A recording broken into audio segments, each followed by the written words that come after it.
શ્રી ગોવર્ધન નાથ કી જય. હિલગનું પદ લીધું છે આજે સખીજનો.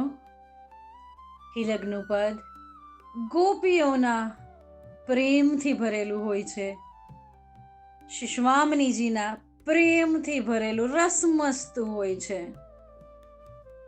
સુંદર પદ સમજીએ.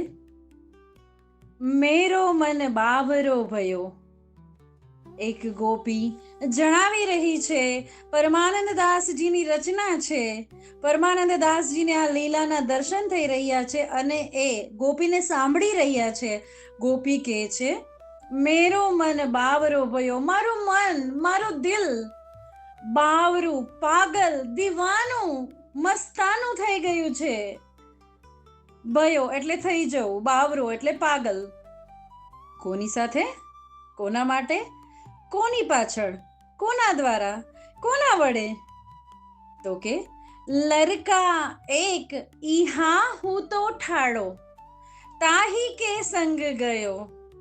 લરકા એટલે વ્રજમાં છોકરાને, તરુણને લરકા કહેવાય.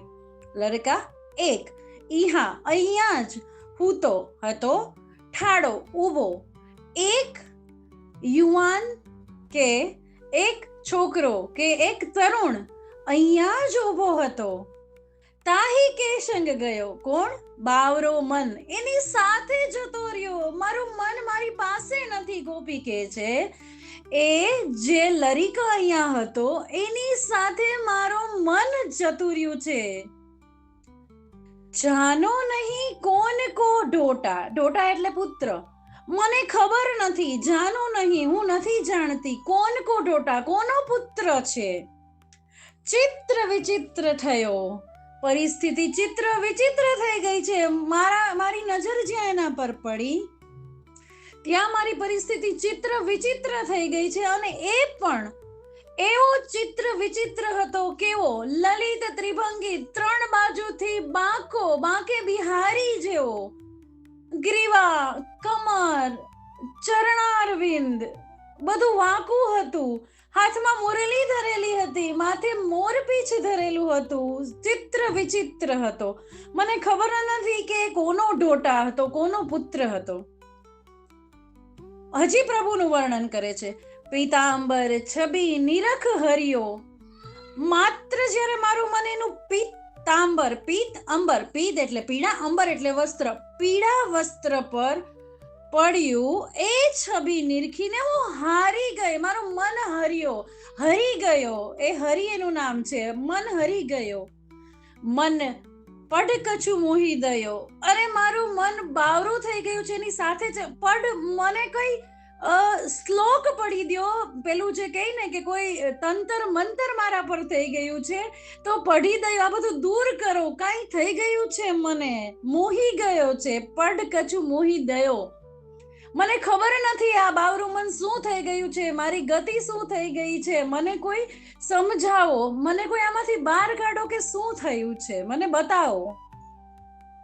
હવે પ્રશ્ન એવો થાય અહીંયા, પરમાનંદ દાસજીને ત્યારે જ ખ્યાલ હતો કે વૈષ્ણવોને પ્રશ્ન થશે કે આ જેની વાત થઈ રહી છે એ તો જગ જાહેર છે. બધી જ ગોપીઓને ખબર છે કે એક જ ચિત્તચોર છે, એક જ મનમોહન છે, એક જ બાકે બિહારી છે. તો એમ કેમ કીધું કે જાનો નહીં કોન કો ઢોટા? એનો જવાબ ત્યારે જ પરમાનંદ દાસજી અહીંયા લખી આપ્યો છે. ગ્વાલિની એક પાહુની આઈ, તાકી યહ ગતિ કીની. વ્રજમાં નંદગામમાં પાહુની બનીને આવી હતી. ગ્વાલિની, પાહુની એટલે મહેમાન, અતિથિ બનીને એક ગ્વાલિની કોઈના ઘરે આવી હતી. હવે એ જ્યારે નીકળી અને એણે પ્રભુને જોયા એટલી જ વારમાં ગ્વાલિની એક પાહુની આઈ, તાકી યહ ગતિ કીની. એ નવી આવેલી મહેમાન બનીને નંદગાંવમાં આવેલી ગ્વાલિનીએ કૃષ્ણને જોયા અને શ્રી શ્યામ સુંદરે એનું મન મોહી લીધું. તાકી યહ ગતિ કીની, ગતિ એટલે હાલત, આવી એની હાલત કરી કે એની કોઈ ગતિ જ ના રહી. એની બધી જ ગતિ શ્રી કૃષ્ણના ચરણારવિંદમાં સમાઈ ગઈ. પરમાનંદ પ્રભુ હસત શેન દે. હવે બંને વચ્ચે શું બન્યું? સુંદર રીતે વર્ણવે છે વૈષ્ણવજનો.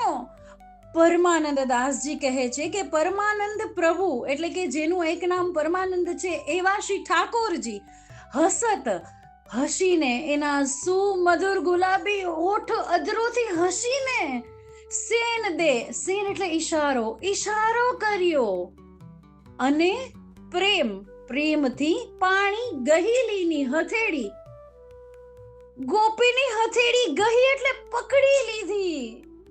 આવું શ્રી ઠાકોરજીએ કરી અને પેલીની ગતિ ભૂલાઈ દીધી. ચિત્ર વિચિત્ર થઈ ગઈ, બાવરી બની ગઈ, પાગલ મસ્તાની દીવાની થઈ ગઈ પ્રભુ પાછળ. આટલી જ વારમાં કેવા સુંદર હશે મારા પ્રભુ, કેવા સુંદર હશે મારા ઠાકોરજી, મારા કૃષ્ણ શ્યામ સુંદર, રાધા રમણ, રાધા વલ્લભ મારા બલિહારીએ દર્શન પર